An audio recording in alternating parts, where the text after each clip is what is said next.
Hey traders, Raghi here, and in this update video, this is going to be a recap of a lot of the main topics we discussed in this morning's day trading.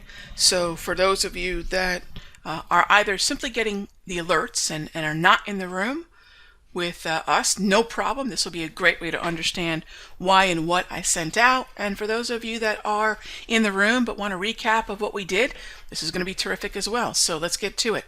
The main topic for the video is the fact that we had 3 entries that we talked about this morning.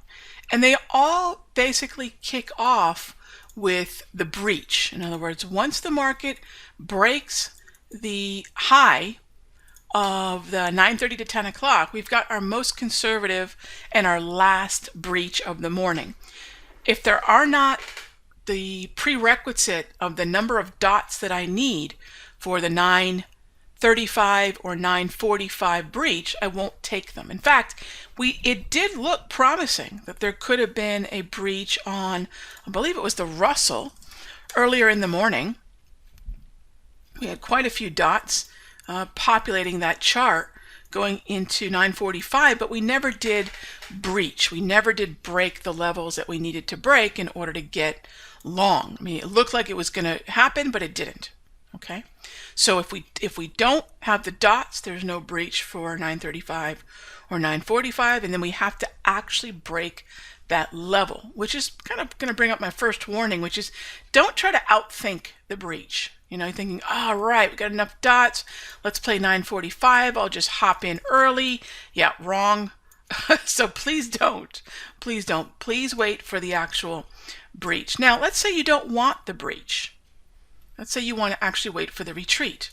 Well, again, the breach has to trigger first, and then we can start to look for that retreat. Now, a lot of folks ask me, well, Rog, how do you decide which to take? I'm a big fan of recommending to some folks, if you can, take, say, 1/3 or 1/4 of your position. Let's use the breach that we actually got, which is over here. Let's take 1/3 or 1/4 of our position. If we want to take the breach, do that. And then we'll leave the remainder for the retreat. That's one thing. Now, the breach order is going to be a stop order. In other words, it's going to be, in this case, a buy stop, which is a market order with a price trigger. As prices break through, literally breach like a whale, through that resistance level, through the surface, if you will, that buy stop will get triggered and get us long. If you're waiting for a retreat, the order to use would be a limit order to buy. Same thing with any kind of retest. So we have breaches, we have retreats, and we have retests. Now, if the distance between here and here is way too great, if it's going to represent too much risk, the retreat makes sense. I mean, the retreat cuts this risk essentially in half. And quite frankly, anywhere in here is a valid entry after we get the breach. The breach is like the market tipping its hand. The breach reveals the likely direction of the morning. Another thing that reveals the direction of the morning that a lot of my sonar class students will know is the V profile right on the open. Today we opened with that slightly bullish V profile expectation. I say slightly because today has a tendency to start strong, retest some support, and then continue higher. That's exactly what we did. That is a tendency based upon the way the market opened in relation to yesterday's previous V profile. So when that happens, I'll also have a little bit of a bias, and I'll share that with you all in the chat room. So we were bullish and nothing but bullish from the get-go. I will not start day trading until I have directional bias. This is something that I've talked about for many years, the entirety of my career. Directional bias. In other words, if I don't have a clear idea of whether I want to be a buyer or a seller, I've got no business doing anything until I can establish that. Okay? So we established the long right off the bat. Thank you, V profile. And then we started to see the propulsion dots start to increase the possibility that we could see movement to the upside. And then finally, you know, getting the breach is really that clincher. So the breach is a great thing for those of you that are trying to control risk. Take a micro entry there. One of the things that a lot of folks are finding very helpful with the micros is how little risk you have, not because you're adjusting the entry or the stop, but because you simply have a smaller position size. You can take the mini on the retreat, or you can take more than one micro or multiple micros on the retreat, and maybe just a very small number, just one maybe micro or one mini on the breach, because it represents so much more risk.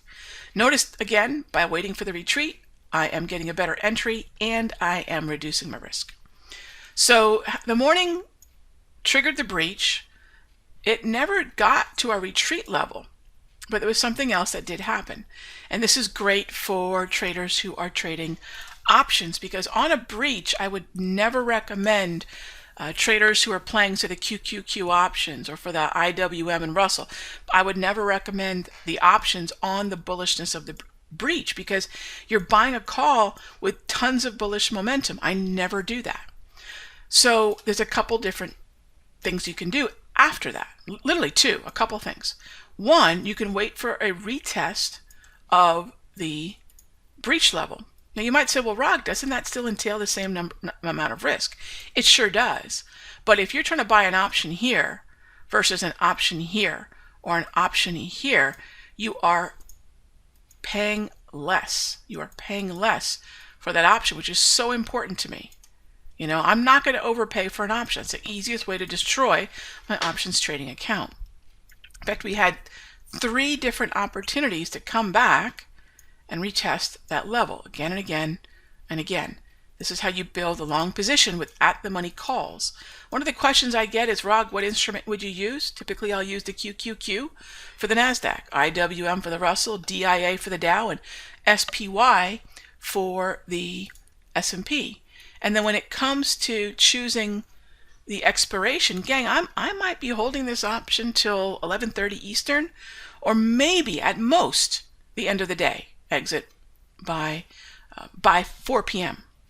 Eastern. So if you want to focus on the liquidity, whichever one tends to have the most on the options that are nearest to expiration, that's fine, because I don't need a bunch of time. It's a day trade. There's no real reason for me to have to pay too much for time. And quite frankly, I'm not exceptionally worried about, and this would be the QQQ I'm actually focusing in on. Sorry.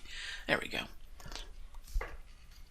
So I'd focus on the QQQ, again, those nearby expirations. So I'm not really going out much further than that. There's no reason to, because it is a day trade and I'm going to be holding this thing just for today. I might not even make it to lunch.